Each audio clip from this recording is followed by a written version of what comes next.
When it comes to Japanese cold weapons, the first thing most people think of is, naturally, the katana.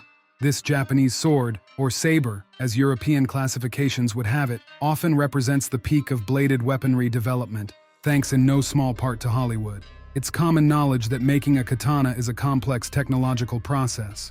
But as often happens, truly brilliant things can be quite simple, and a perfect example of this in Japanese weaponry is the sei. The origins and historical uses of this weapon are shrouded in conflicting information. Some trace the sai back to the handheld farming forks common in Japan and Asia, while others connect it to tools used for tilling soil.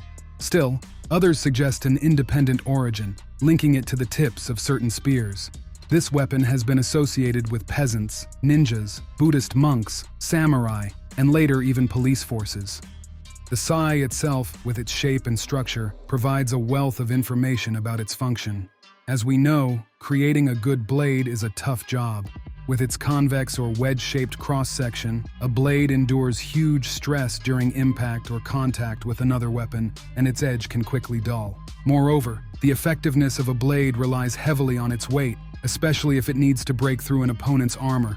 But is it possible to create a weapon that won't easily wear from impact, can stand against a blade, has greater penetration power and matches in speed? The answer is yes, and any rural blacksmith could make it.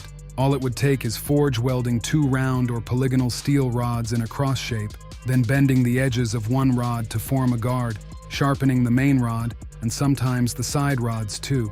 You can admire how a katana slices through silk, but cutting through steel rods would be a different story, even if the steel quality were just average. The sai, about half a meter long, was somewhat similar to the European dagger and, with its special guard design, could function as a sword catcher, holding a blade in its slot for a split second, giving the wielder time to counter with their other weapon.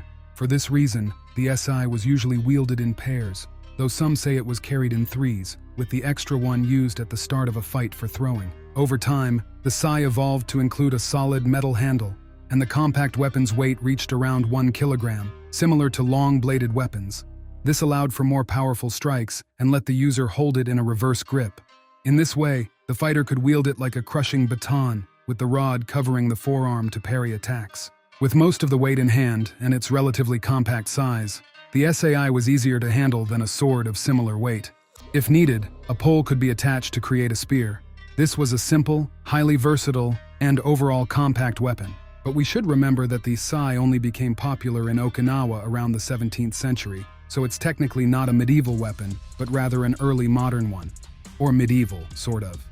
There's an argument that the early modern period arrived in Asia a few centuries after Europe. Some even say a similar weapon existed in China as early as the 14th century, and that India also had comparable forms. The sei's popularity likely stems from Japan's weapon-carrying ban, which naturally did not apply to the local feudal elite. Practices like tsujigiri, where a samurai would go to the nearest intersection and test his sword on passers-by, probably didn't thrill the public.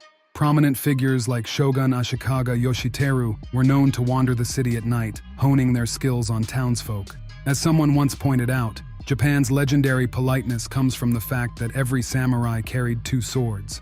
But politeness wasn't always enough, so people needed an affordable weapon that could be hidden under clothing, while still allowing them to fight against an armed opponent. In car manufacturing, it's said that making a premium car isn't too difficult. Just install the best features and name a high price. If a brand has a reputation, wealthy customers seeking individuality will come. But creating a good budget car is much harder.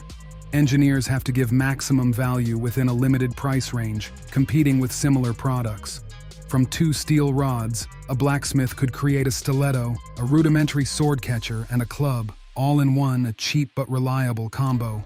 With enough strength and skill, this relatively heavy thrusting weapon could even pierce plate armor.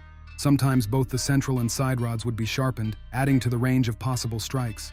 The sei allowed for a variety of techniques and grips, forming the basis of the entire martial art of saijutsu. Training often took place at night, and the rule of practicing without making noise likely references the time when carrying weapons was illegal. Every weapon has its own intended use. The sai could easily be hidden under clothing or tucked into a belt. Despite its compactness, it could handle close contact combat against a katana or spear, though, of course, such a duel would take skill and mastery. It wasn't a battlefield weapon, but rather a self-defense tool. It's a case where blacksmiths tried to create something compact, versatile, simple, and affordable.